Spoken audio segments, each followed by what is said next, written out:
يا أيها الذين آمنوا توبوا إلى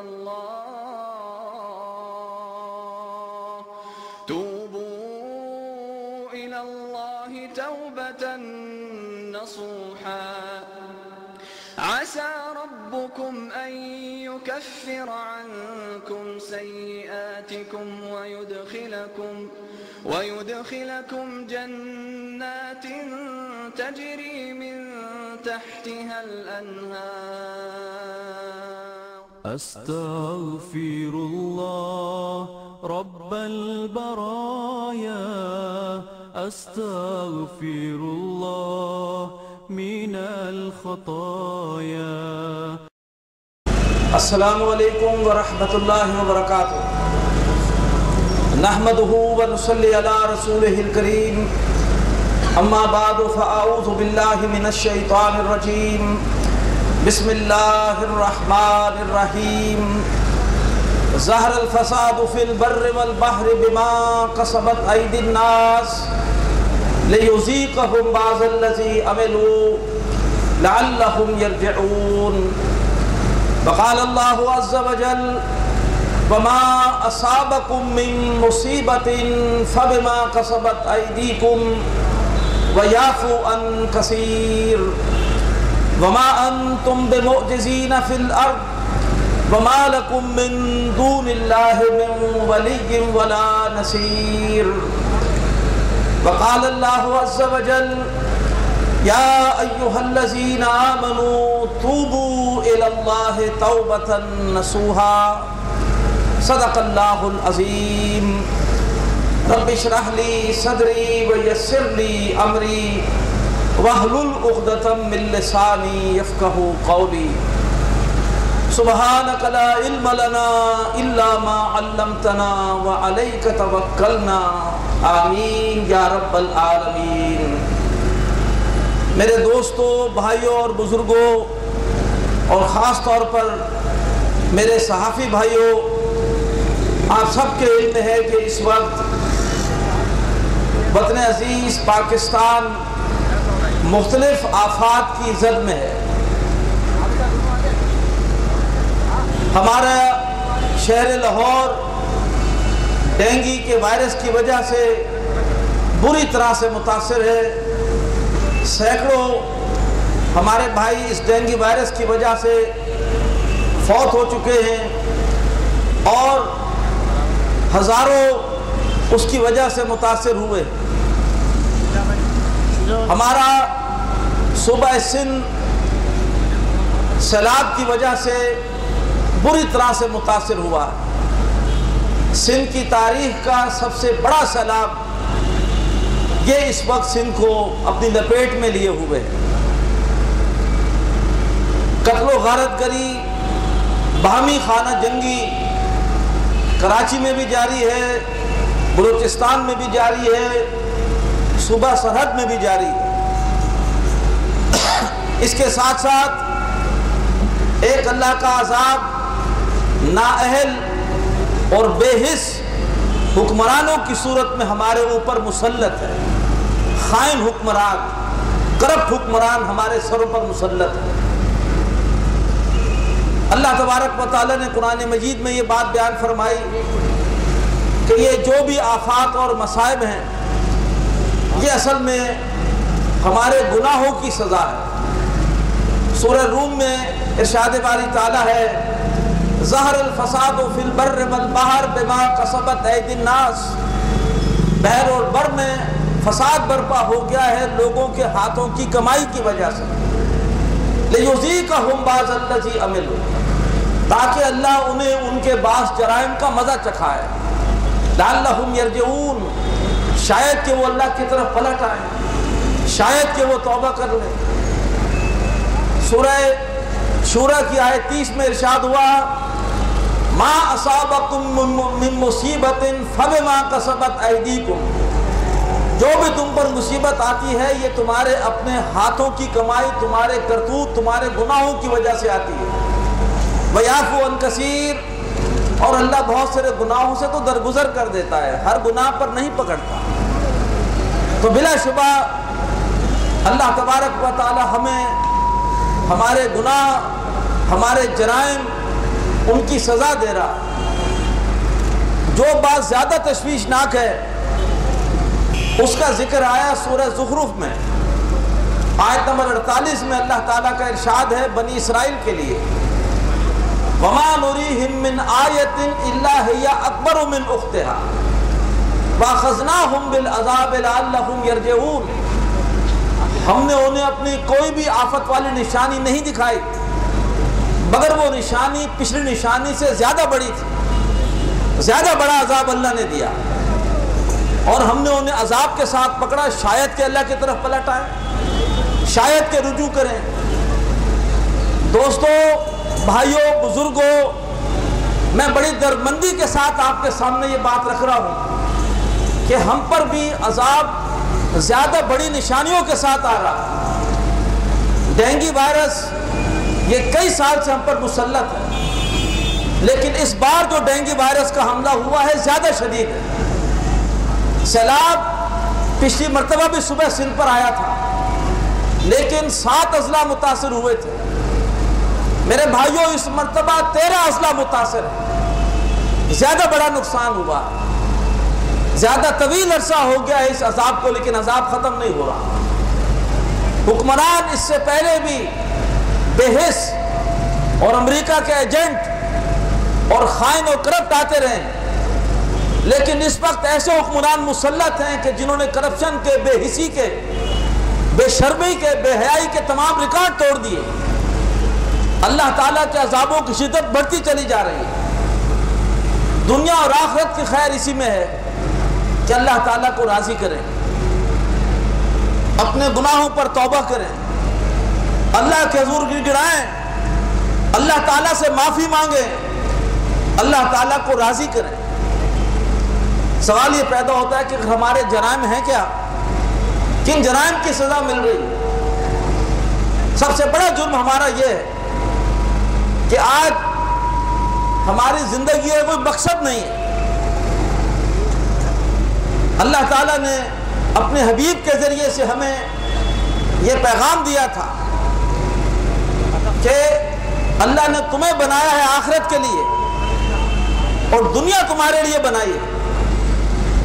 ہمارا مقصود ہونا چاہیے تھا آخرت، اس کی تیاری، لیکن بدقسمتی سے ہماری کیفیت وہ ہے کہ بل تؤثرون الحیات الدنیا، تم دنیا کی زندگی کو ترجیح دے رہے ہو۔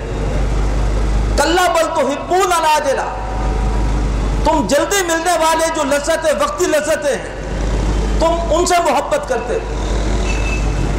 یہ ہمارا جرم ہے، ہم آخرت کو بھول گئے، ہم دنیا کے طلبگار ہو گئے اور دنیا کے فتنے میں مبتلا ہو گئے۔ انما اموالکم و اولادکم فتنہ، تمہارے مال، تمہاری اولادیں ایک فتنہ ہے، ایک آزمائش کا ذریعہ ہے۔ آج ہماری اکثریت مال کے فتنے میں مبتلا ہے۔ آج ہمارا مطلوب مقصود یہ ہے کہ زیادہ سے زیادہ مال کمایا جائے، چاہے وہ حلال سے ہو چاہے وہ حرام سے ہو۔ آج ہم برا کہتے ہیں اپنے حکمرانوں کو، حقیقت یہ ہے کہ ہم سب کی روش حکمرانوں والی ہے۔ جس کو چھوٹا موقع ملا ہاتھ مارنے کا وہ چھوٹا ہاتھ مار رہا، اور جس کو بڑا موقع ملا وہ بڑا ہاتھ مار رہا۔ میں بھی زرداری ہوں، آپ بھی زرداری ہیں۔ ہمیں چھوٹے دائرے میں ہاتھ مارنے کا موقع ملتا ہے، ہم وہاں مارتے ہیں، اور جس کو بڑا موقع مل کے ہاتھ مارنے کا وہ بڑے بڑے ہاتھ مار رہا۔ جہاں موقع ملتا ہے ہم رشوت لیتے ہیں، ہم سود لیتے ہیں، ہم منافع، ناجائز منافع خوری کرتے ہیں، ہم ملاوٹ کرتے ہیں۔ مقصود ہمارا صرف اور صرف پیسہ کمانا ہے، پیسے والوں کی عزت کرتے ہیں، اور جو متقی پرہیزگار اور نیک لوگ ہیں ان کی ضمانتیں ہم الیکشن میں ضبط کرا دیتے ہیں۔ لوٹ مار کرنے والوں کو بڑا اسمارٹ اور بڑا کامیاب سمجھتے ہیں، ان کو ہم اعزازی ڈگریاں دیتے ہیں PhD کی، اور جو نیک ہیں، پرہیزگار ہیں، خدا ترس ہیں، ہم اکثر و بیشتر ان کو بڑا گھٹیا سمجھتے ہیں، انہیں عزت نہیں دیتے۔ حالانکہ ہر کچھ عرصے بعد قبرستان ہم جاتے ہیں، ذرا جا کے دیکھیں قبرستان میں کہ جن لوگوں نے اس سے پہلے لوٹ مار کی ہے اور بڑے بڑے بینک بیلنس بنا لیے اور بڑے بڑے عہدے اور سیٹوں پر پہنچ گئے، وہ اپنے ساتھ قبر میں کیا لے کر گئے؟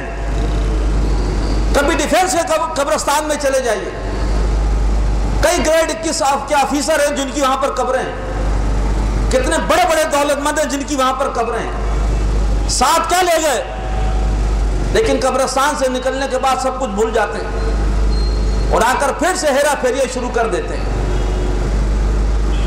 دنیا بنانے کی کوشش کرتے ہیں، لیکن دنیا میں بھی کیا کھا لیں گے اور کیا پہن لیں گے، لیکن اپنی آخرت خراب کر رہے ہو۔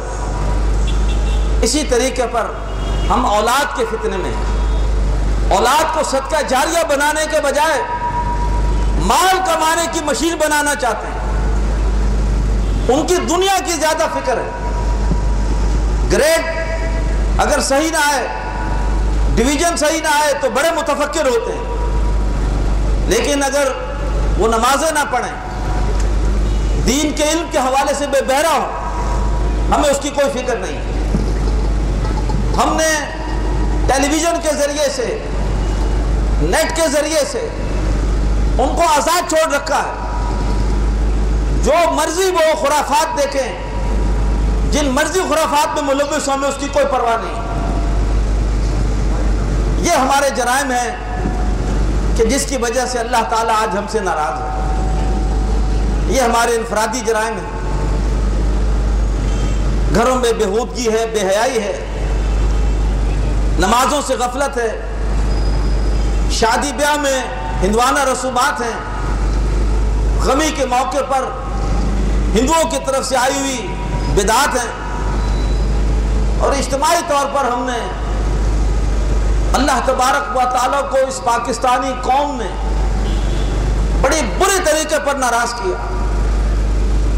اللہ نے پاکستان کی صورت میں بہت بڑا انعام دیا، وہ پاکستان کہ جس کے وجود میں آنے کا کوئی امکان نظر نہیں آتا تھا گراؤنڈ ریئلٹیز کے مطابق۔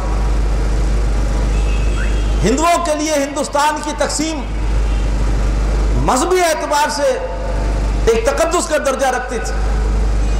گاندھی جی نے کہا تھا کہ ہندوستان کی تقسیم میری لاش پر ہوگی، کوئی امکان نہیں تھا کہ پاکستان بن سکے گا۔ 1/3 مسلمان اور 2/3 کافر اس خطے میں بستے تھے، بڑے منظم، بڑے پیسے والے، پریس ان کے ساتھ، برطانوی حکومت ان کے ساتھ، وائسرائے ان کے ساتھ۔ اللہ نے رمضان کے مہینے میں شب جمعہ میں 27ویں شب کو پاکستان جیسی نعمت دی۔ یہ پاکستان صرف اور صرف اسلام کی وجہ سے بنا۔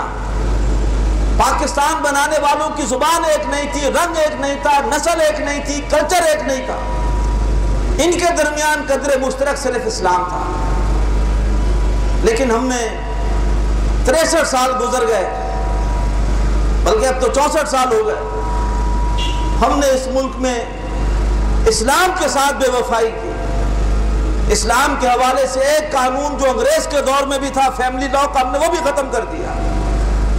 اللہ تعالیٰ ہم سے ناراض ہے، اللہ تعالیٰ کا ہم پہ غضب نازل ہو رہا ہے۔ دنیا میں آج سب سے زیادہ ذلیل اگر کوئی قوم ہے تو وہ پاکستانی قوم ہے۔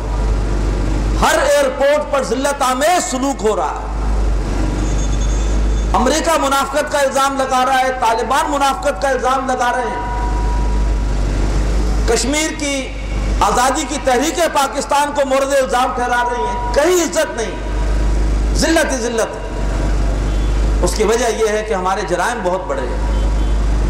ایک ہی راستہ ہے اور وہ ہے اللہ تعالیٰ کو راضی کیا جائے، اپنے جرائم کا احساس ہو کہ ہم سے غلطی ہوئی ہے، روئیں، گڑ گڑائیں، اللہ سے معافی مانگیں، سچی توبہ کریں، جہاں اختیار ہے وہاں پہ طے کر لیں کہ ہمارا مطلوب مقصود آخرت ہوگا۔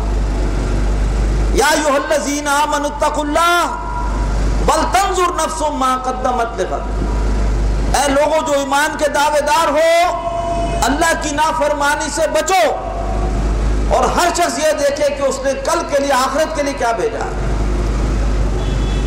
اللہ تعالی ہم سب کو پورے کے پورے اسلام پر عمل کی توفیق عطا فرمائے۔ آج جو بھائی میری یہ بات سن رہے ہیں، یہاں سے طے کر کے اٹھے کہ آئندہ منافقت نہیں کرنی، زندگی کے ہر شعبے میں اللہ تعالیٰ کا کہنا ماننا، 5 وقتہ نمازیں پڑھنی، روزانہ سمجھ کے اللہ کی کتاب قرآن مجید پڑھنا، اپنے گھر میں پاکیزہ ماحول قائم کرنا، گھر سے ڈرامے، فلمیں، بےہودگیاں، بے حیائی، فحاشی، اس کو نکال باہر کرنا، گھروں میں شرعی پردہ نافذ کرنا، طے کر لینا ہے کہ روکھی سوکھی کھائیں گے لیکن ایک پائی حرام کے اپنے گھر پہ لے کر نہیں آئیں گے۔ حرام کمائی کی وقتی لذتیں، اس کی خباثتیں بہت زیادہ ہیں۔ اس جسم پر اللہ نے جنت حرام کر دی جو حرام کمائی سے بنتا ہے، ایسا جسم جہنم میں جلنے کا حقدار ہے جو حرام کمائی سے بنتا ہے۔ مسند احمد کی حدیث ہے۔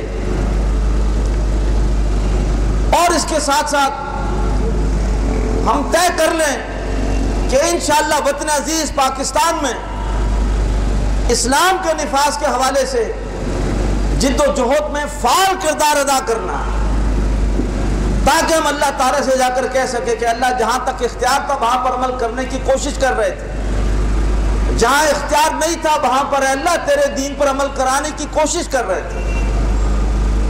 دوستو، اسلام اہل پاکستان کے لیے مجبوری بن چکا ہے۔ جو نفرتیں ہیں اس وقت صوبائی سطح پر، زبان کی سطح پر، انہیں ختم کرنے والی صرف ایک نعمت ہے اور وہ ہے اسلام۔ اسلام کے ساتھ جڑیں گے تو پھر سے مختلف زبانیں بولنے والے، مختلف صوبوں والے شیر و شکر ہو جائیں گے جیسے کہ تحریک پاکستان کے وقت ہوئے تھے۔ اور اگر اسلام کو چھوڑ دیں گے تو پھر آپس میں نفرتیں ہیں، دشمنیاں ہیں، تعصبات ہیں، شکوک و شبہات ہیں۔ اللہ ہمیں ہر سطح پر اسلام کے ساتھ جڑنے کی توفیق عطا فرمائے۔ تنظیم اسلامی نہ آپ سے کوئی چندے کی اپیل کرتی ہے اور نہ تنظیم اسلامی کوئی ووٹوں کی بھیک مانگتی ہے۔ اللہ تبارک و تعالی گواہ ہے کہ ہم صرف اور صرف اس نیت کے ساتھ یہاں پر آئیں کہ اللہ ہماری بھی دین اور آخرت سنوار دے، اور اللہ ہمارے دوسرے بھائیوں کو بھی دنیا اور آخرت سنوار دے۔ اللہ عذاب کی ان صورتوں کو، ان آفات کو اللہ تعالی ہم سے دور کرے۔ اللہ ہمیں دنیا میں بھی امن، سکون، چین اور ایک عادلانہ نظام عطا فرمائے، اور اللہ تعالی ہم سب کی آخرت بھی سنوار دے۔ یہی تنظیم اسلامی کا مقصود ہے، جس کی وجہ سے یہ تنظیم اسلامی کے کارکنان، یہ ساتھی آج پریس کلب پر اپنے صحافی بھائیوں کے سامنے آئے ہیں، اس لیے کہ صحافی بھائیوں کے تعاون سے ہماری یہ درخواست، ہماری یہ التجا،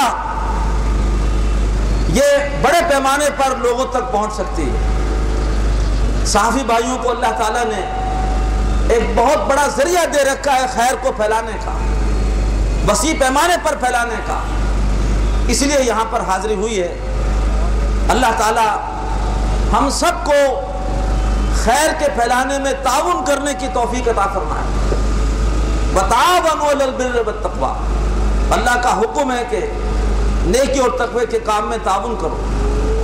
اللہ تعالیٰ ہم سب کو بھی اپنی ذاتی زندگی میں سچی توبہ کر کے اللہ کی طرف رجوع کی توفیق عطا فرمائے، اور اللہ تعالیٰ ہمارے دیگر بھائیوں کو بھی اس کی توفیق عطا فرمائے۔ یا ایھا الذین آمنوا توبوا الی اللہ توبۃ نصوحا، اے لوگوں جو ایمان لائے ہو اللہ کی بارگاہ میں توبہ کرو، سچی توبہ۔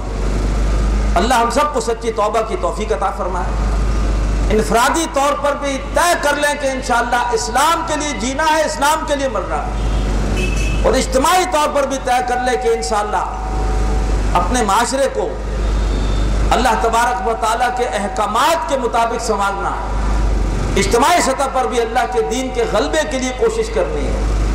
میری زندگی کا مقصد میرے دین کی سرفرازی، میں اسی لیے مسلمان، میں اسی لیے نمازی۔ اللہ ہم سب کو عمل کی توفیق عطا فرمائے۔ اقول قولی ھذا واستغفر اللہ لی ولکم ولسائر المسلمین والمسلمات۔